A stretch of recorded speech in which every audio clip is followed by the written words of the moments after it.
Assalamualaikum warahmatullahi wabarakatuh. Yang saya hormati dosen pembimbing SKD dan teman-teman sekalian. Nama saya Muhammad Audi Alirab Senyani Rambe, NPM 21082604147. Hari ini saya akan mempresentasikan eh, sem- semester pendek saya atau main map semester pendek saya yang dimana dalam blok Basic Endocrine. Kemudian saya akan memulainya. Judul mind map saya hari ini adalah hipotiroid. Yang pertama, saya akan menjelaskan pengertian dan jenisnya. Terdapat dua jenis hipotiroidisme, yaitu hipotiroidisme primer, di mana gangguan terjadi pada kelenjar tiroid itu.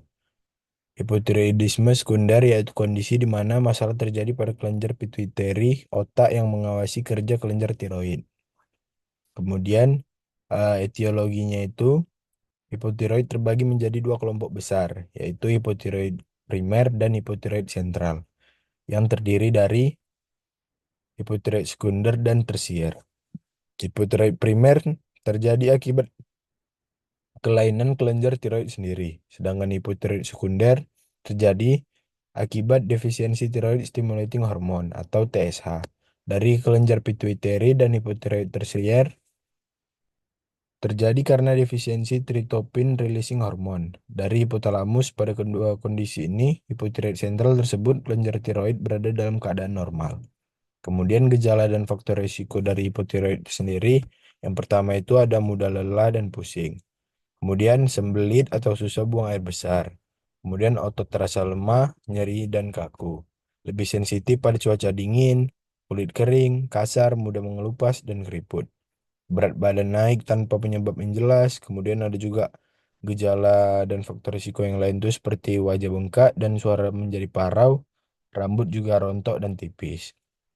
Nah, anatomi kelenjar tiroid itu, tiroid merupakan kelenjar endokrin murni terbesar dalam tubuh manusia yang terletak di leher dan bagian depan, yang terdiri atas dua bagian, lobus kanan dan lobus kiri. Panjang kedua lobus masing-masing adalah 5 cm dan menyatu di garis tengah. Bentuknya seperti kupu-kupu.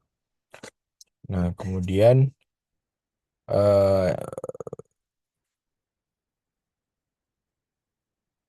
biokimia pembentukan hormon pada kelenjar tiroid ini, yang pertama itu hormon tiroid adalah hormon amina yang disintetis dan dilepaskan dari kelenjar tiroid. Hormon ini dibentuk ketika satu atau dua molekul iodin disatukan dengan glikoprotein besar yang disebut trigobulin, yang disintetis di kelenjar tiroid yang mengandung asam amino tirosin.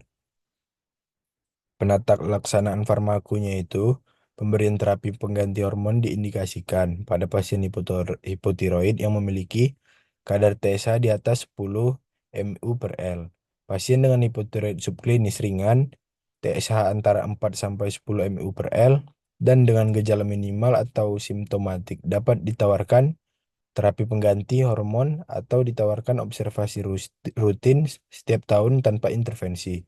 Progresivitas penyakit biasanya terjadi pada pasien dengan antibodi antitiroid perukidase yang positif. Pemberian levotiroxin merupakan tata laksana standar yang pada pasien dengan hipotiroid. Kemudian penegakan diagnosisnya itu, yang pertama itu terdapat pada anamnesis, pemeriksaan visio, dan juga pemeriksaan penunjang. Kemudian diagnosis bandingnya itu, yang paling dekat itu Addison disease dan anemia.